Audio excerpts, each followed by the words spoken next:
리플사의 CEO 브래드 갈링하우스가 트럼프 대통령과 곧 회동한다라는 소식이 나왔습니다. 동시에 비트코인 14만 달러 콜 옵션이 대량으로 형성되면서 시장이 완전히 뒤바뀌고 있는데요.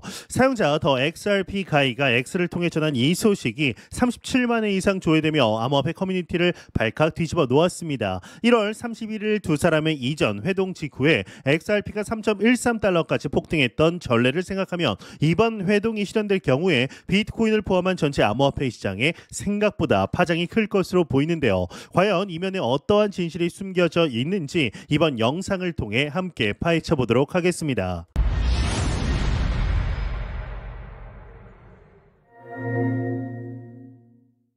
안녕하십니까, 닥터 비트맨입니다. 어제이죠. 6월 9일 비트코인이 11만 587달러까지 치솟으면서 시가총액 2조 1,900억 달러를 기록했지만 정작 중요한 건 이 옵션 시장에서 일어나고 있는 일입니다. 이 콜 옵션이 전체 62.38%를 차지하면서 14만 달러 9월 만기 콜 옵션이 최상위 포지션에 올라 있습니다. 거래량은 하루 만에 42.95% 폭증해서 1,190억 달러에 달했는데 이는 단순한 개인 투자자들의 몰려들기로는 설명이 안 되는 수준입니다. 기관 투자자들이 대규모로 공격적인 포지션을 잡고 있다라는 확실한 증거인데요.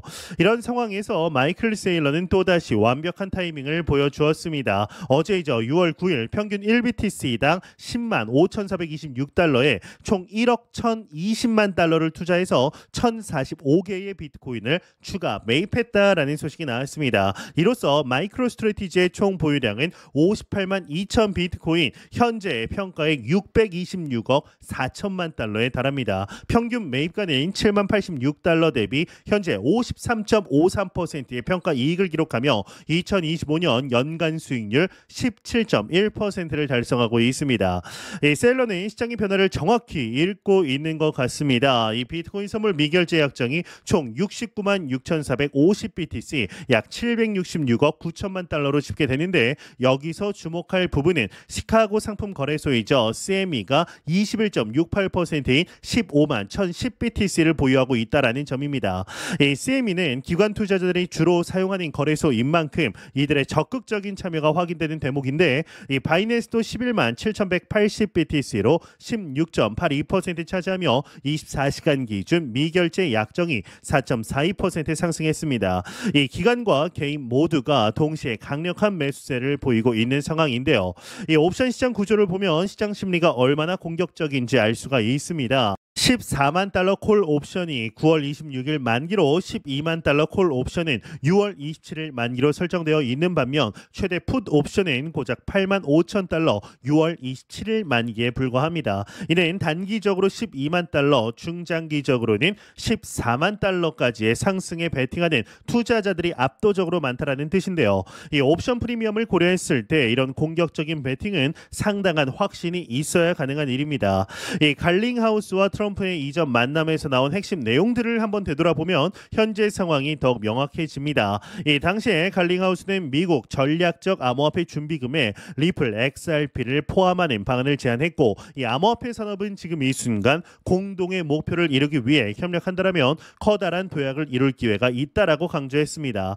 이 트럼프가 블록체인 기술을 혁신과 기업가 정신을 촉진하는 핵심 요소로 인식하기 시작했다라는 갈링하우스의 언급은 과거 바이든 행정부 때와는 이 완전히 다른 정책 기조를 암시합니다. 코인텔레그래프에 따르면 2025년 비트코인의 70% 이상이 1년 이상 움직이지 않고 있습니다. 이는 장기 보유자와 기관 투자자들이 시장을 지배하고 있음을 의미합니다. 이 미국의 비트코인 현물 ETF는 총 941억 7천만 달러를 운용하고 있고 이 블랙록의 아이시어스 비트코인 트러스트는 올해만 70억 달러 이상의 유입을 기록했습니다. 이 노벨 경제학상 수상자 데니얼 카너먼의 연구에 따르면 사람들은 손실의 고통을 이익의 기쁨보다 2배 강하게 느끼는데 하루 20% 이상 변동성이 흔한 시장에서 호들 전략이 심리적 방어 기제로 작용하고 있는 겁니다. 이 과거 사례를 보면 정치적 이벤트와 암호화폐 시장의 상관관계는 매우 높았습니다. 이 트럼프가 대선 기간 중 암호화폐 친화적 발언을 할 때마다 이 비트코인을 비롯한 주요 코인들이 급등했던 것을 기억하실 겁니다. 지난 1월 31일 이 갈링하우스와 트럼프의 회동 활동 직후에 XRP가 3.13달러까지 급등했던 전례가 있기 때문에 이번에도 상당한 파급 효과가 예상됩니다. 만약 이번 회동에서 미국 정부가 XRP를 전략적 암호화폐 준비금에 포함하는 방안을 검토한다라면 이 비트코인을 포함한 전체 암호화폐 시장에 엄청난 정당성을 부여하는 일이 됩니다. 이 마이크로스트래티지의 전략을 자세히 보면 이 단순한 투자가 아니라 체계적인 접근법을 확인할 수가 있습니다. 이 마이크로스트래티지, 현재는 스트래티지죠. 이 스트래티지의 경우는 구매 시점을 맞추기보다 이 정기적으로 시장에 참여하면서 달러 비용 평균화 방식으로 비트코인을 매수하고 있습니다. 이 5월 5일에는 1BTC당 95,167달러에 1,800여 개의 비트코인을 매입해 13.13%의 수익률을 기록했고 5월 12일에는 13,390BTC를 평균 99,850달러에 매입해 7.56%의 수익률을 보였습니다. 부채 발행, 주식 발행, 전략적 파트너십을 통해 자금을 조달하는 방식으로 단순한 비트코인 보유를 넘어선 전략을 구사하고 있는 겁니다. 현재 암호화폐 시장의 구조를 보면 비트코인이 시가총액 2조 1,900억 달러로 전체 암호화폐 시장 3조 4,400억 달러의 63.8%를 차지하며 여전히 지배적인 위치에 있습니다. 이더리움도 6% 이상 상승하고 도지코인도 5.6% 반등하면서 알트코인 시장 전반에 활기를 보여주고 있는데요. 이런 동반 상승은 암호화폐 시장이 개별 코인의 이슈가 아니라 전체적인 자산군으로서의 성격을 강화하고 있음을 시사합니다. 이 기관 투자자들의 관점에서는 개별 코인보다는 암호화폐 자산군 전체에 대한 익스포저를 늘리는 경향이 강해지고 있습니다.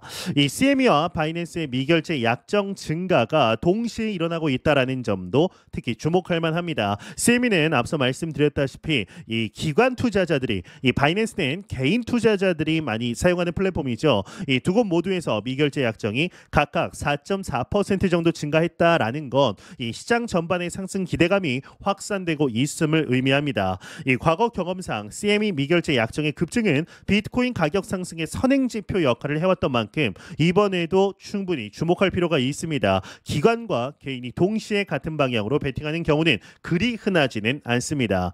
이 갈링하우스가 강조한 제로섬 게임이 아니다라는 관점은 암호화폐들 간의 경쟁보다는 협력을 통한 시장 확대 가능성을 제시합니다. 이 갈링하우스는 파편화된 암호화폐 생태계 내 협력을 촉구하면서 디지털 자산이 서로 배타적일 필요가 없다라고 주장했는데요. 실제로 XRP가 정부 차원의 전략적 준비금에 포함된다라면 이는 다른 주요 암호화폐들에게도 비슷한 기회를 열어줄 수가 있습니다. 비트코인의 경우는 이미 일부 국가에서 법정화폐로 채택된 전례가 있기 때문에 미국의 공식적인 인정은 더욱 큰 의미를 가질 겁니다.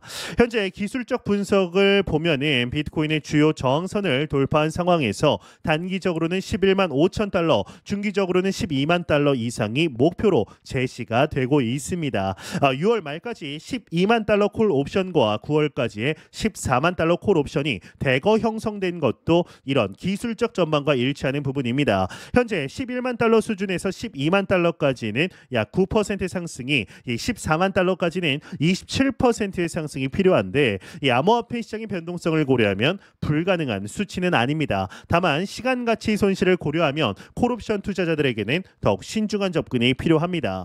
호들 전략의 확산이 시장 안정성과 동시에 공급 부족 현상을 심화시키고 있습니다. 이 비트코인의 70% 이상이 1년 이상 움직이지 않고 있다라는 건 새로운 수요가 계속 유입되는데 공급은 제한적이라는 뜻입니다. 이런 수급 불균형은 가격 상승의 구조적 요인이 되고 있으며 블랙록 ETF의 70억 달러 유입이나 전체 941억 7천만 달러 규모의 현물 ETF 운용자산 같은 수치들이 이를 뒷받침하고 있습니다.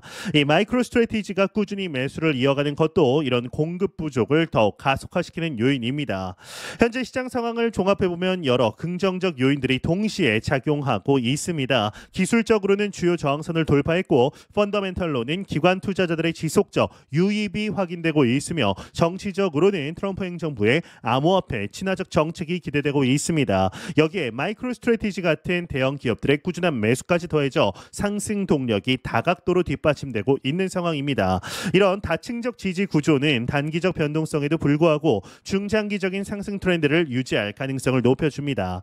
이 마이크로 스트래티지의 사례는 불확실성 속에서도 일관된 전략을 유지하는 것의 중요성을 보여줍니다. 이 셀러는 단기적인 정치적 이벤트나 시장 변동성에 흔들리지 않고 꾸준히 비트코인을 축적해 왔습니다. 그 결과 현재 53.53%의 평가 이익을 기록하면서 시장을 앞서가고 있는 중이죠. 최근 STRD 우선주 발행 규모를 10억 달러로 확대한 것도 비트코인 포트폴리오 강화 계획의 일환입니다. 이는 암호화폐 투자에서 타이밍보다는 꾸준함이 더 중요할 수 있음을 실증적으로 보여주는 사례입니다.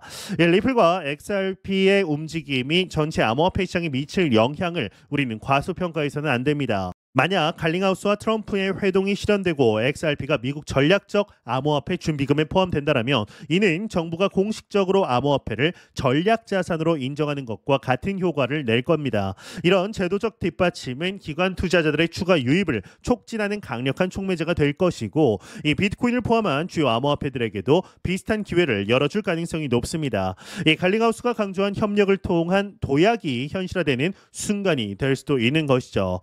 현재 이 옵션 시장의 구조를 보면 콜 옵션이 62.38%, 이게 풋 옵션의 압도적인 차이가 시장 심리를 명확하게 보여줍니다. 특히나 14만 달러 콜 옵션이 9월 만기로 설정된 것은 단기간 급등보다는 지속적인 상승 트렌드를 기대하는 투자자들이 많다라는 뜻입니다. 반면 최대 풋 옵션이 8만 5천 달러에 불과하다라는 건 하방 리스크에 대한 우려가 상대적으로 낮다라는 걸 의미합니다.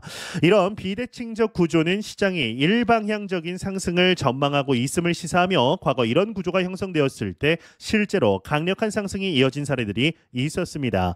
하지만 정치적 이벤트에 과도하게 의존한 시장 상승은 그만큼 불안정할 수 있다라는 점도 고려해야 합니다. 회동이 예상과 다른 결과를 낳거나 아예 성사되지 않을 경우에 반작용도 준비를 해야 합니다. 과거 정치적 호재에 의한 급등 후 급락을 경험한 사례들이 있기 때문에 14만 달러 같은 공격적인 콜 옵션에 베팅한 투자자들은 이런 리스크에 더욱 민감할 수밖에 없습니다. 다만 현재는 정치적 요인뿐만 아니라 기술적, 펀더멘털적 요인들이 모두 긍정적으로 작용하고 있기 때문에 단일 리스크에 의한 급락 가능성은 상대적으로 낮다라고 봐야 합니다. 기관 투자자들의 이 암호화폐에 대한 접근 방식이 현재 근본적으로 바뀌고 있음이 체감이 되고 있습니다. 이 과거에는 비트코인을 투기적 자산으로 봤다라면 이제는 포트폴리오 다변화와 인플레이션 해지 수단으로 인식하고 있습니다. 특히나 유럽이나 미국의 연기금 같은 대형 기관들이 ESG 기준을 엄격하게 적용하는 상황에서 친환경 채굴로의 전환은 이들의 투자 결정에 중요한 요소가 됩니다. 이 마이크로 스트래티지 같은 기업들이 ESG 리스크를 관리하면서도 비트코인 투자를 지속하는 것도 이런 개선 노력의 결과다라고 볼 수가 있는 것이죠. 이 중앙은행 디지털 화폐 CBDC 이슈는 여전히 양날의 검이지만 실제로는 디지털 자산 생태계의 다양성을 인정하는 방향으로 해석될 수도 있습니다. 이 CBDC는 주로 결제와 통화 정책 수단으로 비트코인 같은 암호화폐는 가치 저장 수단으로 역할이 구분될 가능성이 높습니다. 이 정부가 디지털 화폐를 발행하면서 동시에 민간 암호화폐를 전략적 자산으로 인정하는 것이 모순적으로 보일 수 있지만 이런 역할 분담이 명확해진다라면 오히려 암호화폐 시장에는 긍정적일 수 있는 겁니다. 트럼프 행정부의 암호화폐 정책이 이런 방향으로 흘러갈 가능성이 높습니다. ESG 이슈와 관련해서는 비트코인 채굴의 친환경 전환이 가속화되고 있다는 점을 주목해야 합니다. 재생에너지를 활용한 채굴 비중이 늘어나고 있고 채굴 효율성도 지속적으로 개선되고 있습니다. 이런 변화는 ESG 우려를 완화시키며 기관 투자자들의 진입 장벽을 낮추는 역할을 하고 있습니다. 특히나 환경적 지속 가능성에 대한 요구가 높아지는 상황에서 이런 개선 노력들이 실제 투자 결정에 반영되기 시작했습니다. 이 스트래티지의 지속적인 투자도 이런 개선을 전제로 한 것으로 보이는데요. 이 암호화폐 시장의 높은 변동성은 위험이자 동시에 기회입니다. 이 노벨 경제학상 수상자 데니얼 커너먼의 연구에서 나타났듯이 사람들이 손실의 고통을 이익의 기쁨보다 두 배 강하게 느끼는 것은 인간의 기본적인 심리입니다. 하지만 이런 심리적 편향을 극복하고 호들 전략을 구사하는 투자자들이 결국 시장을 지배하게 되는 것도 현실입니다. 현실입니다. 현재 비트코인의 70% 이상이 1년 이상 움직이지 않고 있다라는 통계가 이를 뒷받침하며 변동성을 견디며 장기적인 관점을 유지하는 것이 성공의 열쇠가 되고 있습니다. 바이낸스와 CME의 미결제 약정 동반 상승은 글로벌 암호화폐 시장의 통합성을 보여주는 중요한 지표입니다. 또한 이더리움 6% 상승, 도지코인 5.6% 반등 등 메이저 알트코인들의 전체적인 반등 또한 전체 암호화폐 시장으로 비트코인 상승으로부터 시작된 상승이 확산되고 있다라고 볼 수가 있습니다. 이러한 공급 측면에서 보면 상황은 더욱 극명한데요. 이 비트코인의 70% 이상이 1년 이상 움직이지 않는 상황에서 스트래티지가 꾸준히 시장에서 물량을 흡수하고 여기에 블랙록 ETF가 통한 이 70억 달러 연간 유입까지 더해지면 시장에 유통되는 비트코인은 계속 줄어들 수밖에 없습니다. 반면 수요는 기관 투자자들의 진입으로 계속 늘어나고 있기 때문에 이런 수급 불균형은 구조적인 가격 상승 압력을 만들어내고 있습니다. 14만 달러 콜 옵션 대량 형성도 이런 수급 구조를 반영한 결과로 봐야 합니다. 물론 모든 것이 장밋빛은 아닙니다. 정치적 이벤트는 예측 불가능한 변수들이 많고 회동이 기대와 다른 결과를 낳을 수도 있습니다. 중앙은행 디지털 화폐 CBDC 이슈나 각국 정부의 규제 강화 움직임도 여전히 잠재적 위험 요소입니다. ESG 이슈도 완전히 해결된 것은 아니어서 언제든 다시 부각될 수가 있습니다. 특히나 14만 달러 같은 공격적인 목표가에 베팅한 투자자들은 시간 가치 손실과 함께 이런 리스크들을 모두 고려해야 합니다. 하지만 현재까지의 데이터를 보면 상승 요인들이 하락 리스크보다 훨씬 강력하게 작용하고 있습니다. 결국 이 가장 중요한 5가지 숫자로 현재 상황을 정리할 수가 있을 것 같은데요. 일단 첫 번째로는 14만 달러 콜옵션 대량 형성과 두 번째로는 거래량 42.95%의 급증, 세 번째로는 CME와 바이낸스 미결제 약정의 동반 증가, 네 번째로는 마이크로 스트래티지의 58만 2천 BTC 보유, 다섯 번째로는 비트코인 ETF 941억 7천만 달러 운용 자산과 블랙록 70억 달러 연간 유입으로 인한 제도권 자금의 지속적 유입입니다. 이 모든 지표들이 같은 방향을 가리키고 있다라는 게 단순한 우연으로 보기는 좀 어렵죠. 이 갈링하우스와 트럼프의 회동 가능성은 이미 강력한 상승 모멘텀을 가진 시장의 마지막 촉매제가 될 수 있습니다. 14만 달러든 12만 달러든 중요한 건 그 숫자를 뒷받침하는 구조적 변화입니다. 기관 투자자들의 대규모 진입과 공급 부족 현상의 심화, 정치적 환경의 개선, 그리고 기술적 돌파까지 모든 요소들이 한 방향으로 정렬되어 있습니다. 마이클 세일러처럼 일관된 장기 전략을 유지할지 아니면 단기 변동성을 노릴 것인지는 각자의 선택이지만 현재 시장이 보여주는 신호들은 분명합니다. 암호화폐가 더 이상 투기적 자산이 아닌 제도권 투자 자산으로 완전히 자리 잡아가고 있다라는 겁니다. 여러분들은 이런 역사적 전환점에서 어떤 전략을 세우고 계신가요? 제가 준비한 소식은 여기까지입니다. 오늘 남은 시간도 잘 마무리하시길 바라면서 저는 더욱 도움이 되는 영상으로 찾아뵙도록 하겠습니다. 지금까지 닥터 비트맨이었습니다. 감사합니다.